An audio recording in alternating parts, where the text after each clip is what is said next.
오늘 사사기 19장 말씀을 가지고 저는 누구의 잘못입니까? 라는 제목으로 함께 은혜를 나눠보려고 합니다. 사사기 말씀을 묵상하다 보면 항상 드는 생각은 그거 같아요. 사사기의 말씀은 이 말 한마디로 설명이 되는 것 같습니다. 이스라엘의 왕이 없을 때에. 이 말 한마디로 사사기의 내용들이 대부분 이해가 되고 정리가 되는 것 같습니다.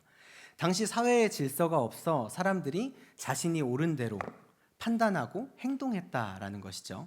자신의 생각이 법이 되고 기준이 되는 세대가 지금 이 사사기 시대였다라는 것입니다. 그래서 사람들이 자신의 생각대로 옳은 대로 살고 자신이 판단한 대로 살았습니다. 그랬더니 어떠한 죄악들이 나타나기 시작했어요. 그 죄악이 뭐죠? 사사기 시대에 대표적인 죄악 두 가지를 꼽으라고 한다면 첫 번째는 우상숭배였고요. 두 번째는 음란이었습니다. 우리가 지난 시간에 17장, 18장 말씀을 통해서 미가와 단 지파의 우상숭배에 대해서 함께 이야기를 나눴고, 오늘 말씀에서는 베냐민 지파 중 기브아 사람들의 음란에 대해서 보게 될 겁니다. 지금 시대를 살아가면서 사람들은 많은 죄악을 바라보게 됩니다. 많은 사람들이 순수함을 잃었다. 점점 악해져 가고 있다. 사람들이 돈에 미쳐 있고 사람을 죽이는 일을 대수롭지 않게 생각한다. 이런 이야기들이 매스컴을 통해서 이야기 나오면서 점점 심각한 사회 문제에 대해서 이야기를 하고 있다는 것입니다. 그런데 오늘 일어나고 있는 사건은 지금의 어떤 사건과 비교해도 덜하다 말하기 힘들 정도로 잔인하고 끔찍한 사건이 발생을 하게 됩니다. 어떤 사건인지 한번 보도록 하겠습니다. 어느 레위인에게 첩이 하나 있었습니다. 근데 그 첩이 다른 남자와 불륜을 저지르고 자신의 집으로 도망갔고, 레위인이 다시 그 여자를 데리러 베들레헴에 방문하는 데서 이야기가 시작됩니다. 그런데 우리는 이 사건을 바라보면서 이미 시작부터 잘못되었다라는 것을 알게 됩니다. 그게 뭐죠? 1절에 레위인이 첩을 맞이하였더니, 시작이 벌써 잘못됐습니다. 레위인은 하나님을 섬기는 사람들입니다. 아무리 에브라임 산지 구석에서 있었다고는 하지만 레위인의 본분은 하나님의 율법을 가르치는 사람이었다라는 것이죠. 우리가 이전 시간에 나누었던 것처럼 지금 이스라엘 백성들이 심각하게 부패해서 하나님의 일을 해야 되는 레위인들이 할 일이 없어진 상황입니다. 그래서 먹고 사는 것이 급급해 여기저기 이렇게 떠돌아다니고 있는 레위인들이 많다라고 했는데, 오늘 말씀에서의 레위인은 그런 류의 사람은 아니었던 것 같아요. 어느 정도 거치가 안정되어 있고 생활이 안정되어 있었던 사람인 것 같습니다. 이 말을 바꿔 말하면 이 레위인은 아직 레위인으로서의 역할을 감당하고 있는 사람이었다라는 것입니다. 그런데 그런 레위인이 지금 첩을 맞이하였다라고 기록합니다. 율법에서는 레위인이나 제사장은 혼인에 대해서 엄격하게 규정을 하고 있습니다. 당연하겠죠? 하나님의 일을 하는 사람들이었기 때문입니다. 그래서 반드시 처녀와 결혼을 해야 했고, 성적으로 문제가 있는 사람은 하나님의 일을 감당할 수가 없었습니다. 그런데 오늘 이 레위인은 이러한 율법을 무시한 채 자신의 만족과 자신의 그 유흥을 위해서 삶을 살아가고 있었다라는 것입니다. 다른 남자와 가늠한 레위인의 첩이 떠난 후에 넉 달이라는 시간이 이제 지났습니다. 레위인이 다시 그 여자를 데려와야겠다라는 생각을 하고 베들레헴을 방문합니다. 그리고 베들레헴에 도착했을 때 그 여자의 아버지는 기뻐하며 그를 맞이하였다라고 이야기를 하죠. 우리가 삶을 살아가다 보면 이런 일들을 종종 만나는 것 같습니다. 죄를 짓고 있는 가운데 내 의지와 상관없이 죄의 자리를 벗어나게 되는 경우가 있어요. 무슨 말이냐면 우리가 하나님의 인도하심, 하나님의 보호하심이라고 말을 하기도 합니다. 우리는 지금 레위인이 어떤 상황이냐면 첩을 두고 살아가다가 첩을 두고 살아가는 죄의 길에서 돌아설 수 있는 기회가 생긴 겁니다. 자신의 의지와 상관없이 첩이었던 여자가 떠났어요. 이제 다시금 회개하고 레위인의 삶을 살아가면 되는 겁니다. 그런 기회가 주어졌습니다. 우리에게도 이러한 기회가 종종 주어질 때 우리는 단호하게 죄를 끊고 거룩한 길로 돌아서야 되는 것입니다. 그러나 오늘 레위인은 그렇게 하지 못했습니다. 다시금 첩을 데리러 갔어요. 죄의 자리로 다시 돌아가고 있는 것입니다. 이러한 죄의 자리는 우리를 상당히 달콤하게 유혹합니다. 여자를 데려오기 위해 베들레헴에 방문했더니 그 여자의 아버지가 어떻게 하고 있냐면 아주 환영하고 3일 동안 환대를 했습니다. 그리고 이제 떠나려고 했는데 더 있다가라고 붙잡아서 이틀을 더 대접을 받았습니다. 이러한 대접은 자신의 딸이 지금 간음하고 도망쳐 왔잖아요. 그래서 자신의 딸이 부정한 죄를 저질렀기 때문에 그렇게 했을지도 모릅니다.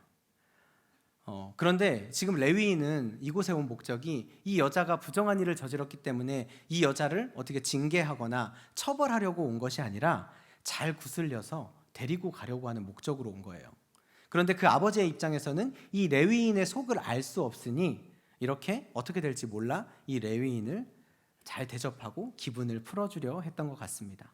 이러한 환대와 대접 가운데 지금 레위인은 다시금 죄의 자리로 들어서고 있다라는 것입니다. 사랑하는 성도 여러분, 죄라는 것은 언제나 이렇게 우리를 유혹합니다. 그 여자를 데리러 예루살렘에 방문했는데 만약에 그 아버지가 차갑게 대하고 불편하게 대했다면 이 레위인은 자존심이 상해서 다시 본인의 자리로 돌아갔을지도 모릅니다. 그런데 죄의 자리는 이 환대의 자리와 같이 우리를 즐겁게 한다라는 겁니다. 그래서 우리가 깨어 있어야 되는 것입니다. 오늘 이러한 상황처럼 기회가 있을 때 우리는 그 자리를 박차고 거룩한 길로 돌아서시기 바랍니다. 하나님께서는 우리를 사랑하셔서 우리를 돌이키게 하시기도 하시고 또 좋은 길로 인도해 주시는 분이신데 우리는 이 죄의 자리가 너무 평안하고 안락하여 그 자리에 계속 있으려고 한다라는 것입니다. 내가 가지고 있는 평안함이 하나님이 주시는 평강인 것인지 아니면 지금처럼 죄의 자리에 앉아서 환대를 받고 있는 것인지 돌아보시기 바랍니다. 이렇게 5날 동안 환대를 받고 드디어 이제 떠나려고 마음을 먹었습니다. 비록 타락한 레위인이었지만 그는 레위인으로서 안식일을 지키기 위해 준비해야 할 것들이 있었습니다. 유대인들은 6째 날 저녁부터 안식일이 시작됩니다. 그래서 그 전에 안식일이 시작되기 전에 에브라임 산지에 가서 그곳에서 준비해야 될 일들이 있었다라는 거죠. 우리 목회자들도 주일을 앞두고 토요일 날 여러 가지 준비해야 될 것들이 있고 우리 성도님들도 주일을 앞두고 토요일 날 여러 가지 준비해야 될 것들이 있잖아요. 그런 것처럼 동일하게 이 레위인도 안식일이 시작되기 전에 무언가 준비해야 될 것들이 있기 때문에 더 이상 지체할 수 없이 떠나게 됩니다. 레위인의 행위로 봤을 때 이 레위인이 정말 예배를 사모해서 아니면 어떤 사명감을 가지고 돌아가려 했던 것 같지는 않습니다.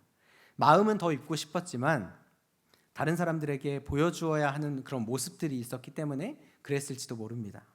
겉으로 보여지는 모습이 신실해 보여야 했을 수도 있고 오랜 시간 내가 그렇게 해온 일이기 때문에 습관처럼 그렇게 했을지도 모릅니다. 그러나 이 레위인의 삶은 다른 사람들에게 보여지는 것과는 정반대로 아주 방탕한 삶을 살고 있었다라는 것입니다. 우리의 신앙생활은 어떻습니까? 혹시 이 레위인처럼 다른 사람의 시선을 생각하며 의식하며 믿음 생활을 하고 계시지는 않으십니까? 주일에 예배 나오면서 예배를 사모하는 마음보다는 집에 있는 것이 찝찝해서 예배를 나오고 있지는 않으십니까? 우리는 다른 사람의 시선을 염려하며 신앙생활에서는 절대 안 되는 것입니다. 오직 하나님을 향해서 하나님만을 위해서 예배를 드리시는 성도님들 되시기를 소원합니다.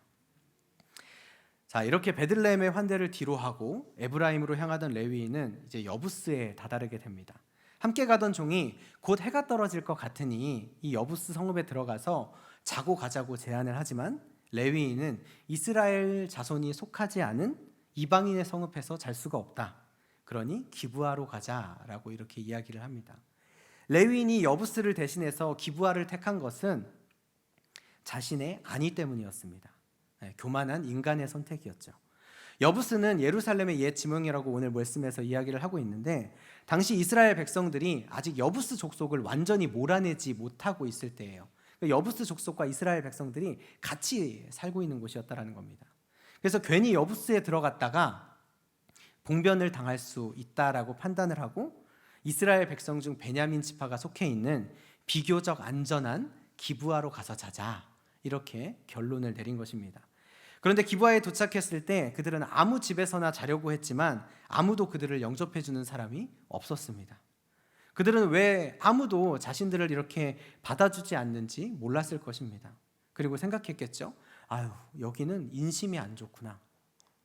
그런데 인심의 문제가 아니었다라는 것입니다. 레위인과 그 동행자들은 기브아가 죄악이 가득한 곳이라는 것을 몰랐을 것입니다.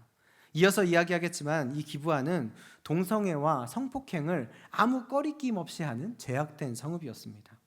우리가 앞에서 레위인의 행실을 보면서 어떤 생각을 하셨습니까? 어떻게 하나님의 일을 하는 사람이 저런 삶을 살 수 있어? 어떻게 저렇게 행동할 수 있어? 이런 생각 하시지 않으셨어요? 그렇습니다. 하나님의 일을 하는 사람들, 하나님을 믿는 사람들은 이러한 삶을 살아서는 안 되는 것입니다. 우리가 더욱 엄격한 도덕적 잣대를 가지고 있어야 되고, 다른 사람들보다 더욱더 절제된 삶을 살아야 되는 게 우리 크리스찬입니다. 세상 사람들에게는 문제가 되지 않지만 우리가 했을 때, 우리 성도님들이 하셨을 때는 문제가 되는 일들이 있습니다. 예를 들면 우리가 제일 쉽게 접할 수 있는 술, 담배 같은 것들이겠죠. 그리고 또 성도님들이 하면 크게 문제가 되지 않지만 제가 하면 또 심각한 문제가 되는 일들도 있습니다. 이거는 목회자의 도덕성과 관련된 일들일 겁니다. 그렇다고 우리가 이런 사실을 억울해하면서 살아가지는 않죠. 왜냐하면 이것이 억울하면 하나님을 기쁘시게 할 수 없기 때문입니다. 하나님께서 우리를 이 땅에 보내시면서 우리에게 명령하신 것들, 우리에게 주어주신 사명들이 있는데, 이런 것들이 억울하고 절제하는 삶이 싫으면 이 일들을 감당할 수 없다라는 것입니다.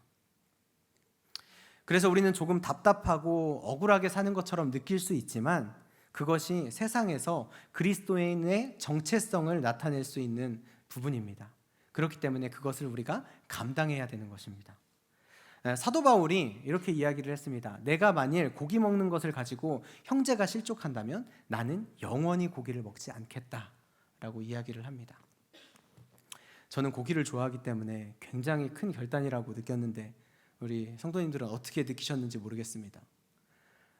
내가 술, 담배의 문제가 아니라 고기 먹는 것을 보고도 어떤 사람이 시험이 든다라고 한다면 나는 고기를 영원히 먹지 않겠다라고 이야기를 한 것입니다. 사도 바울과 같은 이러한 결단이 우리 성도님들의 마음속에 있기를 소원합니다. 오늘 말씀에서 주인공처럼 등장하는 레위인에 대해서 이름을 밝히지 않고 있죠. 지난 시간에 미가의 집에 고용됐던 레위인도 이름을 밝히지 않고 있습니다.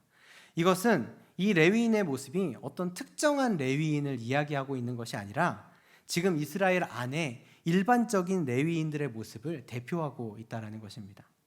이스라엘의 영적 지도자의 삶이 이렇게 타락해 있었다는 것입니다. 하나님의 일을 해야 되는 사람이 이러한 삶을 살고 있는데 백성들의 삶은 어땠겠습니까? 오늘 기브아 성읍의 모습을 통해서 이스라엘 백성들이 어느 정도의 삶을 살고 있었는지 우리에게 보여주고 있습니다. 이 레위인이 기브아에 도착했을 때 아무도 영접하는 이가 없다고 말하고 있습니다. 당연하죠. 누가 모르는 사람을 자기 집에 데려가서 먹이고 재우고 하겠습니까? 이상할 게 전혀 없는데 이 레위인과 그 종은 이 사실을 이상하게 여기고 있다는 겁니다. 우리가 지금 같으면 이해가 안 되죠. 그런데 과거의 우리나라의 모습을 떠올려 보시면 한 나그네가 그 어느 지방에 가서 모르는 집 문 앞에 가서 뭐라고 해요? 이리 오너라 이렇게 하잖아요. 그러면 또 신기하게 누가 와요. 그래서 문을 열고 내가 이러이러해서 오늘 여기서 좀 신세를 져야겠다라고 하면 또 재워줘요. 그렇죠? 그리고 먹을 것 식탁 그 상도 차려서 밥도 내오고. 왜 그럴까요? 왜 모르는 사람이 와서 이리 오너라 하는데 가서 그 손님 맞아서 식사 대접을 하고 잠을 재워주고 이렇게 할까요? 우리나라는 손님을 대접하는 것을 미덕으로 여겼기 때문에 그래요. 그러니까 선한 일을 하는 것을 복받는 통로다라고 생각을 했기 때문에 그랬다라는 겁니다. 그런데 이스라엘도 마찬가지였어요. 이스라엘이 과거의 삶을 돌아봤을 때 아브라함이 모르는 손님을 대접했다가 하나님과 천사를 만나게 됩니다. 이 사실을 이스라엘 백성들은 알았어요. 그리고 아브라함의 조카 롯도 누군지 모를 두 나그네를 영접했다가 천사를 만나게 됐습니다. 이것도 이스라엘 백성들은 알았어요. 그렇기 때문에 이스라엘 백성들은 이 손님을 대접하는 것은 하나님과 천사를 만날 가능성의 기회를 갖게 되는 것이다라고 생각을 했습니다. 그렇기 때문에 그런 기회를 가질 수 있는 일이 이 손님을 대접하는 일이었다라는 거예요. 그래서 지금 레위인과 그 종이 누군가가 자신들을 맞아주지 않는 이 상황에 대해서 이상하게 여기고 그냥 앉아서 기다리고 있었다라는 겁니다. 그리고 마침내 한 노인이 이들을 발견하고 그 노인의 집에서 유숙하게 됩니다. 그리고 이제 사건이 발생하게 되죠. 밤이 되자 그 성읍에 살고 있는 비류들, 즉 불량배들이 집에 있는 남자를 끌어내라고 소리칩니다. 22절 말씀을 보시면 그들이 마음을 즐겁게 할 때에 즐기고 있었다라는 거죠. 그 성읍의 불량배들이 그 집을 에워싸고 문을 두들기며 집 주인 노인에게 말하여 이르되 내 집에 들어온 사람을 끌어내라. 우리가 그와 관계하리라 하니. 그와 관계하리라 라는 말을 우리가 해석해 보면 레위인과 성적인 관계를 갖겠다라는 말입니다. 이어서 보면 그 집에 있는 노인에게는 딸도 있었고 레위인의 첩도 있었는데 레위인을 내어놓으라고 지금 이야기하고 있는 겁니다. 그러니까 동성애를 선호하고 있는 모습을 보여주고 있습니다. 그 집을 에워싸고 문을 두들기며 레위인을 내어놓으라고 소란을 피우고 있습니다. 그런데 우리가 보통 일반적으로 성적인 죄를 짓게 되면 그 죄의 특성상 폐쇄적인 공간에서 죄들이 발생을 하고 일어나게 돼요. 이렇게 온 동네가 떠들썩하게 저지를 일이 아니다라는 것입니다. 그런데 지금 어떻게 하고 있어요? 그 집에서 문을 두들기며 레위인을 내어놓으라고 소란을 피우고 내가 그와 관계하겠다라고 소리쳐 외치고 있다라는 것입니다. 이것이 무엇을 의미하냐면 지금 이 기브아라는 성읍 자체가 이러한 죄악에 물들어 있는 공간이 되었다라는 것입니다. 이스라엘의 백성인 이들이 어떻게 하다가 이렇게 타락하게 되었을까요? 우리가 가나안 땅을 정복하는 과정으로 돌아가서 보면 기브아는 베냐민 지파가 머물고 있는 땅이라고 말씀을 드렸습니다. 그래서 가나안에 들어왔을 때 이 베냐민 지파는 유독 가나안의 죄와 싸우려고 하지 않았어요. 가나안에 뿌리내린 죄악들에 대해서 소극적인 자세를 취했던 것이 이 베냐민 지파였습니다. 먹고 사는 문제들, 안정된 생활을 더 중요하게 여겼습니다. 그 결과가 이렇게 타락한 사회를 만들게 된 것입니다. 그래서 우리는 죄와 싸우는 것에 대해서 소극적으로 해서는 안 되는 것입니다. 죄에 단호하게 맞서야 되고 거절해야 되고 투쟁해서 하나님의 정의를 바로 세워나가야 하는 것입니다. 좋은 게 좋은 거라고 사이좋게 지내면 좋지라는 이러한 생각은 우리 모두를 죄의 늪에 빠지게 한다라는 것입니다. 레위인의 안전을 위해서 집주인이었던 노인이 처녀 딸과 레위인의 첩을 내어줄 테니 그들에게 원하는 대로 하고 이 레위인에게는 해를 끼치지 말아달라고 이렇게 부탁을 하지만 뜻대로 되지 않고 결국에 레위인은 자신의 안위를 위해서 자신이 어르고 달래서 데리고 왔던 그 첩을 내어주게 됩니다. 그리고 그 첩은 밤새도록 불량배들에게 강간당하고 결국에는 죽고 마는 사건이 발생을 합니다. 27절 말씀을 보면 그의 주인이 일찍이 일어나 집 문을 열고 떠나고자 하더니 그 여인이 집 문에 엎드러져 있고 그의 두 손이 문지방에 있는 것을 보고 라고 이야기를 하고 있습니다. 그 주인이 일찍이 일어나 집 문을 열고 떠나고자 하더니 그렇게 자신의 첩을 그들에게 내어주고 그는 아무것도 하지 않았다라는 것을 우리가 알 수 있습니다. 인간으로서 또 남편으로서 하나님의 일을 하는 사람으로서 이게 말이 됩니까? 어쩔 수 없이 자신의 첩을 내어줬다 하더라도 그 이후에 어떠한 조치도 하지 않으려고 했다라는 겁니다. 누군가에게 도움을 청하려 하지도 않고 그 문제를 어떻게 해결해야지라는 생각도 하지 않았다라는 것입니다. 레위인이 이 첩을 데리러 갔을 때 어땠습니까? 먼 길을 가서 다시 한번 잘해보겠다고 설득하고 또 그 아버지의 환대를 받으며 기쁜 마음으로 이 여자를 데리고 오지 않았습니까? 그런데 자신의 위기 앞에 그 여자를 버리고 비겁하게 행동하고 있는 레위인의 모습을 볼 수 있습니다. 그리고 아무 일 없다는 듯이 아침에 일어나서 떠나려고 했지만 여자는 죽어 있었습니다. 아침에 여자가 죽은 것을 보고 그 시체를 가지고 자기 집으로 돌아옵니다. 그 시체를 나귀에 싣고 자기 집으로 오면서 어떤 생각을 했을까요? 자기의 이기적이고 비겁했던 어제의 밤의 모습을 떠올리며 뉘우치고 이 여자의 장례라도 잘 치루어 줘야겠다, 이런 마음을 가지고 돌아왔으면 참 좋았을 것 같습니다. 그런데 이 레위인의 머릿속에는 오직 복수밖에 없었습니다. 그래서 이 레위인이 내가 지금 이 당한 이 일에 대한 복수를 어떻게 가장 잔인하게 할 수 있을까? 내가 저 성읍을 박살내고 말겠다라는 그 생각으로 가득 차 있었다라는 겁니다. 그리고 돌아와서 선택한 방법이 그 여자의 시체를 12덩어리로 나누고 이스라엘 사방에 보내는 것입니다. 최대한 많은 이스라엘 민족들을 끌어들여 기브아 사람들에게 복수하려고 계획을 한 것입니다. 레위인이고 제사장이고 이스라엘의 영적인 부분을 담당하는 이 사람이 어떻게 복수를 위해서 이렇게 잔인한 방법을 선택할 수 있습니까? 그 누구도 이 모습을 보면서 하나님의 백성이라고, 또 그 중에 레위인이라고 생각하는 사람은 단 한 명도 없었을 것입니다. 이 레위인은 이 복수를 위해서 이스라엘 전체를 끌어들이게 됩니다. 레위인이라고 하면 그 본분에 맞게 하나님의 방법대로 이 일들을 해결해 나가야 합니다. 기브아 사람이 그런 잔인한 죄를 저질렀다고 해서 모든 기브아 사람들이 다 해당되는 것은 아니었을 것입니다. 그런데 레위인이 이러한 잘못된 선택을 한 결과 베냐민 지파 전체가 거의 몰살에 이르는 상황까지 다다르게 되는 것입니다. 우리 모습 가운데 이러한 레위인의 모습을 발견하게 됩니다.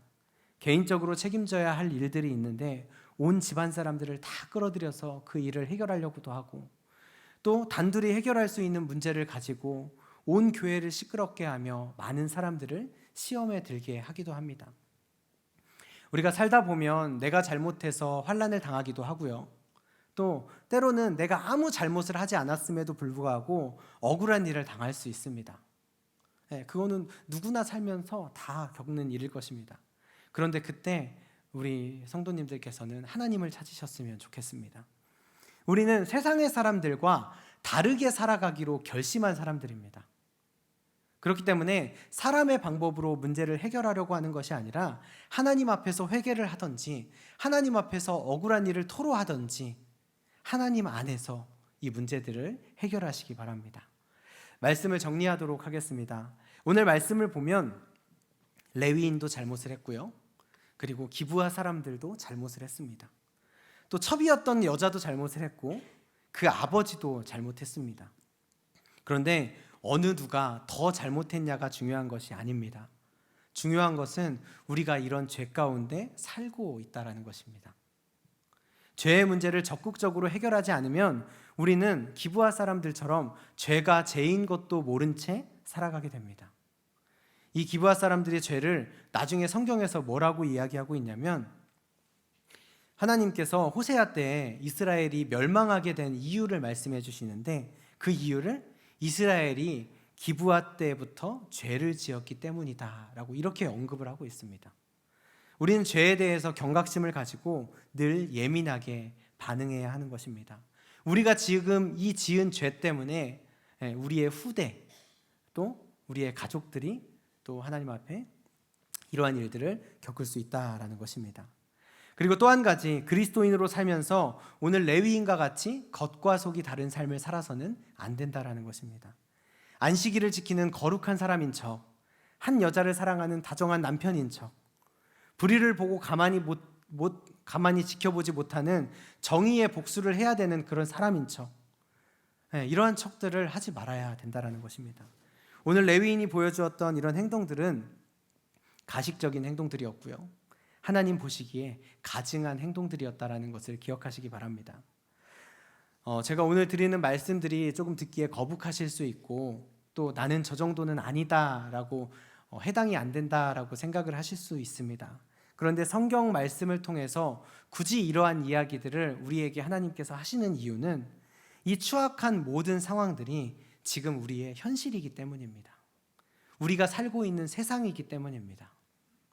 이 세상 가운데 거룩한 하나님의 백성으로 빛과 소금의 역할을 감당하시기를 소원합니다. 우리를 통해서 하나님께서는 세상을 변화시키실 것입니다. 하나님께서 사랑하는 세상, 사랑하는 나라를 만드는데 귀하게 쓰임 받는 성도님들 되시기를 축복합니다.